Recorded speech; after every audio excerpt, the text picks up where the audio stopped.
প্রাণী জগতের মধ্যে কুনো ব্যাঙ একটি ক্ষুদ্র প্রাণ মেরুদণ্ডী প্রাণী, কিন্তু কুনো ব্যাঙের জীবন ইতিহাস শুনলে আমরা আসলে অবাক হব। কুনো ব্যাঙ সবচেয়ে গুরুত্বপূর্ণ হলো শিক্ষার বিষয় হলো সে এককালীন 6 মাস না খেয়ে থাকতে পারে। তার ভেতরে সঞ্চিত খাদ্য 6 মাস খেয়ে থাকতে পারে, অর্থাৎ তার ভেতরে সঞ্চিত স্নেহ জাতীয় খাবার সে 6 মাস ব্যবহার করে সে চলতে পারে। এই জন্য বর্ষাকালে কুনো ব্যাঙ দেখা যায়, কিন্তু অন্য সময়ে কুনো ব্যাঙ সহজে দেখা যায় না। কুনো ব্যাঙ প্রধান খাদ্য হলো মশা, পোকামাকড়। কুনো ব্যাঙের ইংরেজি নাম হলো ডুটোফাইরোনাস মেলানোস্টিক্সটাস। কুনো ব্যাঙ বুফোটাইড গ্রুপের অন্তর্ভুক্ত একটি প্রাণী। কুনো ব্যাঙে দেখেন ওর সর্বগায়ে খসখসে। প্রাণী বৈচিত্র্যের এই ছোট্ট প্রাণীটি জীব বৈচিত্র্য এর জীবন ইতিহাস আমাদেরকে শিক্ষা দেয় যে আসলে সঞ্চয় সম্পর্কে কোনো কিছু সঞ্চয় করে রাখলে সেটা আমাদের ভবিষ্যতে কাজে দেয়। অর্থাৎ কুনো ব্যাঙ সঞ্চয় করে 6 মাস, আর 6 মাস সেটা সে শীত নিদ্রায় চলে যায়, তখন সে তার সঞ্চিত স্নেহ জাতীয়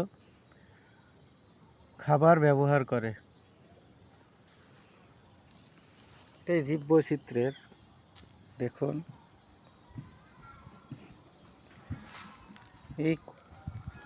এবং এটা বসবাস করে ঝোপঝাড়, খুবই কোনা খাচুড়ে অর্থাৎ অন্ধকারাচ্ছন্ন জায়গায় এই কুনো ব্যাঙের জৈবিক যে জীববৈচিত্র্য অর্থাৎ জীবের যে গঠন তা অনেকাংশে মানুষের সাথে মিলে যায়। তার ভেতরের যে স্ট্রাকচার অনেকটা মানুষের ভেতরের স্ট্রাকচারের কাছাকাছি সিমিলার।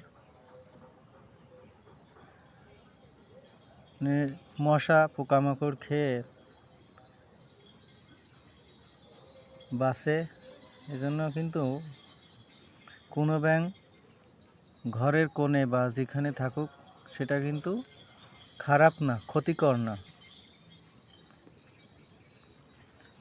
এবং সবচেয়ে আতঙ্কের বিষয় হলো এই কুনো ব্যাঙ এখন বাংলাদেশে হুমকির মুখে আছে, অর্থাৎ বিলুপ্তর পথে থ্রেট হিসেবে ধরা হচ্ছে। এজন্য কুনো ব্যাঙ কোনো অবস্থাতেই মারা যাবে না। এটা জীব বৈচিত্র্যের ইকোসিস্টেমে অনেক ভূমিকা পালন করে। দেখুন, আমি আজকে কাজ করতে এসে আমার কৃষি প্রজেক্টে এসে দেখলাম তো ব্যাঙটাকে আমি মারি নাই।